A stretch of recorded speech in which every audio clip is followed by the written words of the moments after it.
In December of 1941, an hour after the attack on Pearl Harbor, Wake Island would receive a transmission warning them to be prepared for Japanese forces.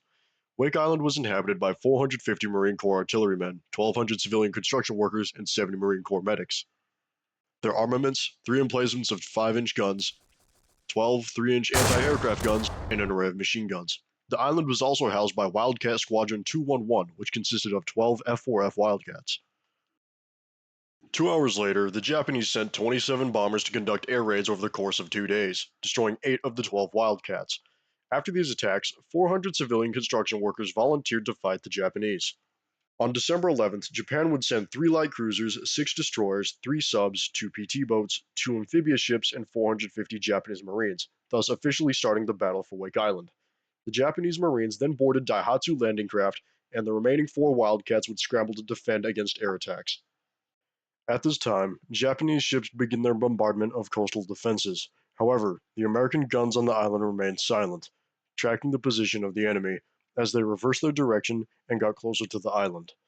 The emplaced guns on the island were then given the order to fire by Major Devereaux, the officer in charge, striking the lead ship, Hayate, in the magazine and causing it to snap in half and sink within 12 minutes, making it the first Japanese ship to be sunk in World War II.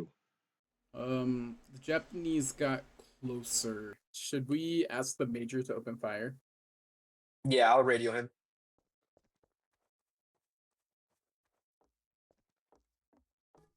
Major Devereaux, reporting Japanese ships 12,000 yards, requesting permission to open fire.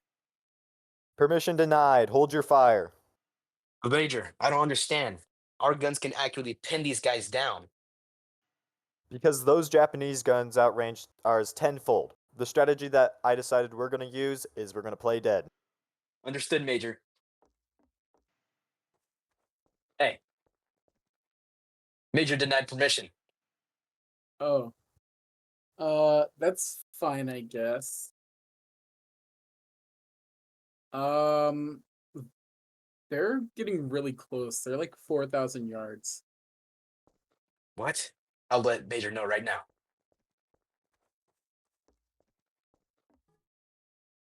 Major, they are approaching at 4,000 yards. I am requesting permission to open fire.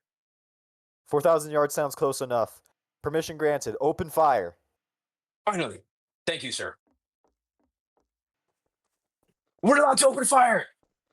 Finally!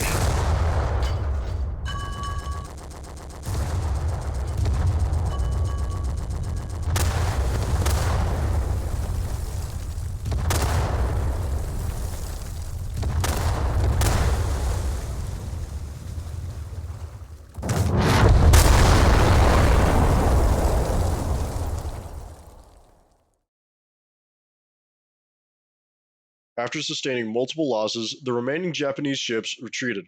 However, the 4 Wildcats strafed their decks and dropped small payloads of 100-pound bombs. One of these Wildcats, piloted by Henry T. Elrod, would drop his bomb directly onto depth charges stored on the Kisarage, a Japanese destroyer, causing it to explode.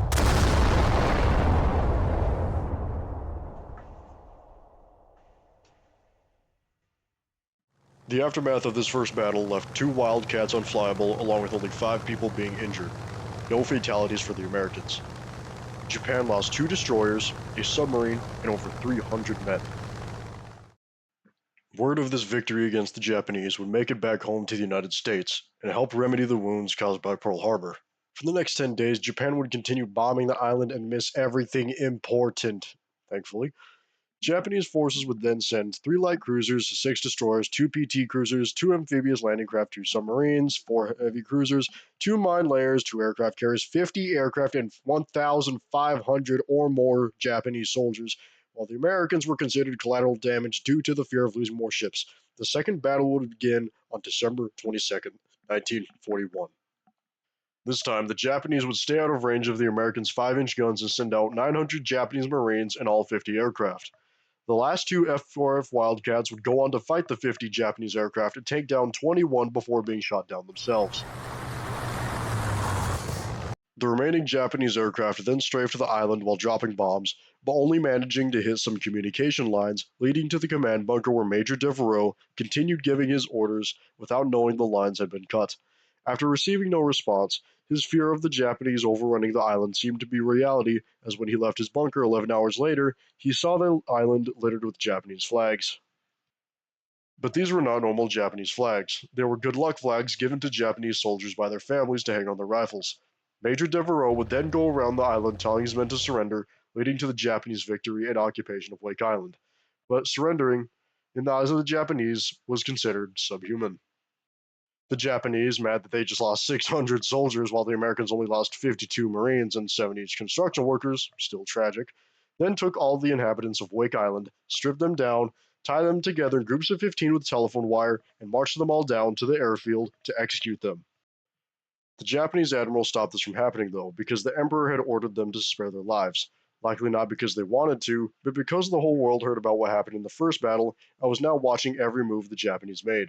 The Japanese would instead take all the inhabitants of the island and send them to POW camps, the majority of whom would, by God's grace, survive the war and make it home.